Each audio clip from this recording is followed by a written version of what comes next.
Manusia yang hidup tak bisa dipungkiri karena adanya nyawa yang telah diberikan Allah pada tubuh kita. Sejatinya nyawa dalam raga kita ini adalah semata menjadi haknya. Dan kapanpun Sang Maha Kuasa menghendaki untuk mencabut nyawa miliknya dari badan kita, maka tidak akan ada yang mampu menghalanginya. Firman Allah dalam surat Az-Zumar ayat ke-42 telah secara nyata kuasanya atas nyawa yang ada dalam setiap insan manusia.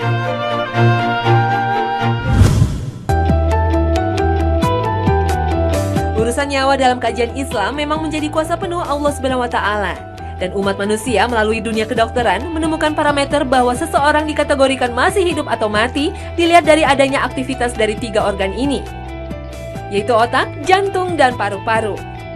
Kerja otak yang utama adalah sebagai pusat sistem saraf tubuh. Adanya aktivitas otak ditunjukkan dengan adanya reaksi tubuh terhadap rasa sakit, silau ketika berada di tempat sangat terang, dan rasa bising yang disebabkan suara yang terlalu keras. Fungsi utama jantung adalah sebagai pemompa darah ke seluruh tubuh. Dan salah satu hal yang sederhana untuk merasakan aktivitas jantung di dalam tubuh adalah getaran di dada sebelah kiri dan adanya denyut pada urat nadi di leher dan pergelangan tangan. Kematian secara tata bahasa sering diperhalus sebagai terhentinya hembusan nafas. Hal ini bukanlah tanpa dasar, karena selama paru-paru masih bisa bekerja menyebarkan oksigen ke seluruh tubuh sekaligus mengeluarkan karbon dioksida melalui rongga hidung, maka manusia dikatakan dalam kondisi hidup. Hubungan erat aktivitas kerja di 3 organ tersebut pada akhirnya menjadi dasar bagi praktisi kesehatan untuk menentukan status kehidupan seorang manusia.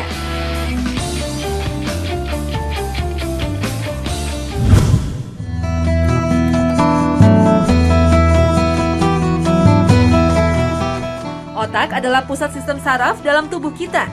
Sel-sel otak akan saling berkomunikasi dalam bentuk penyampaian sinyal. Sinyal yang berasal dari sel saraf yang ada di seluruh tubuh akan disalurkan menuju sel otak di dalam tengkorak kita. Dan sesampainya di otak, sel saraf kembali menyampaikan sinyal ke sel-sel saraf di seluruh tubuh. Proses penyampaian sinyal ini terus-menerus berlangsung sepanjang hidup kita, bahkan saat tertidur. Bukti bahwa otak masih bekerja adalah rasa sakit yang masih bisa dirasakan saat tidur. Ketika tubuh tidak bereaksi terhadap rasa sakit dan tertidur lebih dari 6 jam, maka orang tersebut memasuki fase koma. Koma adalah sebuah kata dalam bahasa Latin yang berarti tidur yang mendalam. Pasien yang mengalami koma tidak hanya gagal menunjukkan rasa sakit, tetapi juga tak merespon cahaya, bau, dan suara. Salah satu pesohor yang mengalami koma adalah almarhumah Sukma Ayu. Artis cantik ini mengalami fase koma selama 5 bulan sebelum akhirnya meninggal dunia pada tanggal 5 September 2004. Aktivitas otak saat ini bisa diukur dengan menggunakan sebuah alat canggih yang disebut dengan elektroensefalografi atau EEG. Ketika sel-sel otak atau sel neuron bekerja, maka akan terjadi proses penyampaian sinyal elektrik dari satu sel ke sel lainnya. Perjalanan sinyal elektrik dari satu sel neuron satu ke lainnya inilah yang bisa ditangkap dan terekam dalam EEG. Seseorang dinyatakan mengalami kematian otak ketika EEG tidak mampu mendeteksi aktivitas sel neuron, serta pasien tak mampu lagi menunjukkan reaksi terhadap rasa sakit, cahaya, suara, dan bau. Tetapi salah satu dari 2 organ utama lainnya, yaitu jantung dan paru-paru, masih bekerja.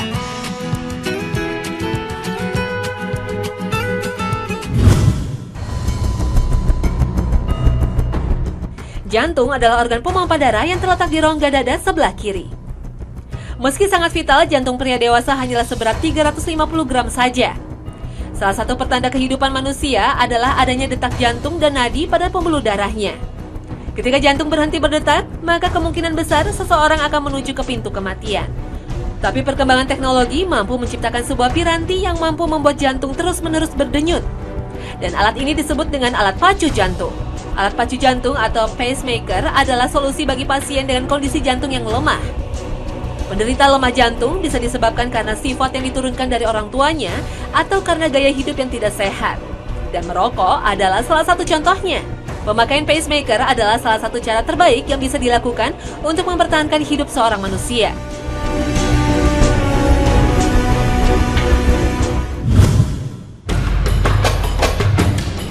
Ketika tubuh masih bisa bernafas, maka itu berarti Allah Sang Maha Pemurah masih memberikan umur kepada kita. Dan organ terpenting yang berperan dalam sistem pernafasan adalah paru-paru. Paru-paru pada dasarnya merupakan organ terbesar yang ada di dalam rongga dada.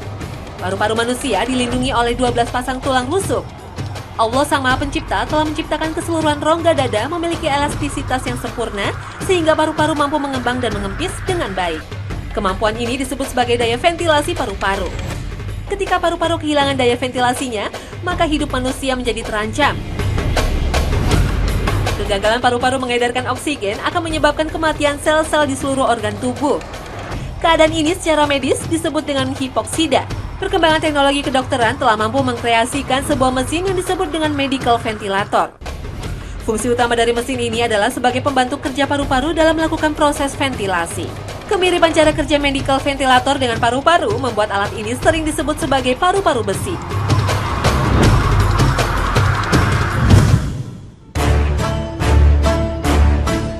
Hidup manusia secara medis sangat tergantung dari kerja ketiga organ vital tersebut. Tapi yang perlu diingat, hingga kini belum ada satupun manusia dan alat yang mampu menyelaraskan kerja ketiga organ tersebut. Hal ini berarti bahwa otak, jantung, dan paru-paru harus bekerja secara simultan dan saling terkait.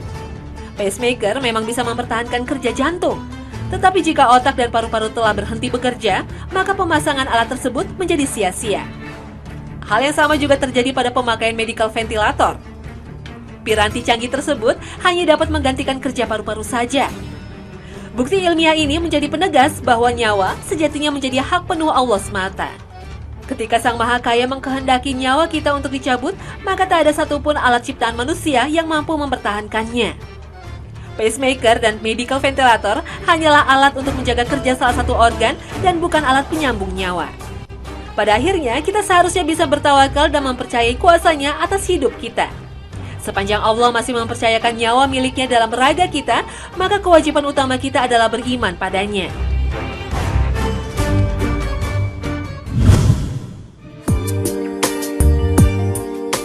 Islam secara tegas menjelaskan bahwa seluruh makhluk di bumi pasti akan menemui ajal. Masa peralihan dari hidup menjadi mati biasa dikenal sebagai masa sakratul maut. Islam sebagai penuntun hidup telah menegaskan proses ini dalam surat Al-Qiyamah ayat ke-26. Ketika nyawa sudah berada di ujung kerongkongan, maka itulah awal dimulainya hidup kita di alam barzah. Seorang muslim pasti akan merasakan sakitnya proses sakratul maut. Dan muslim yang paling beruntung di dunia ini adalah seseorang yang mampu melafalkan kalimat la ilaha illallah saat menjalani proses sakratul maut. Pengakuan kita bahwa tiada Tuhan selain Allah pada saat sakratul maut bukan berarti akan berjalan mudah, sekalipun kita tergolong makhluk taat beribadah. Kisah sakratul maut dari seorang yang bernama Alqamah selayaknya menjadi pelajaran kita. Alqamah pada dasarnya adalah seorang muslim yang rajin beribadah. Tetapi ketika menghadapi sakratul maut, lidahnya kaku dan tak mampu mengucap kalimat la ilaha illallah. Ketika hal ini disampaikan kepada Rasulullah, mengapa seorang muslim harus mengalami proses sakratul maut seperti itu? Maka Rasulullah menjelaskan bahwa hal ini disebabkan karena kurangnya rasa hormat Alqamah pada ibunya. Murka ibu kita ternyata bisa menyebabkan proses sakratul maut kita menjadi mengerikan dan pada akhirnya menjerumuskan kita ke neraka. Sehingga bisa dikatakan bahwa pencabutan nyawa kita, baik waktu maupun prosesnya, adalah semata-mata mutlak kekuasaan Allah.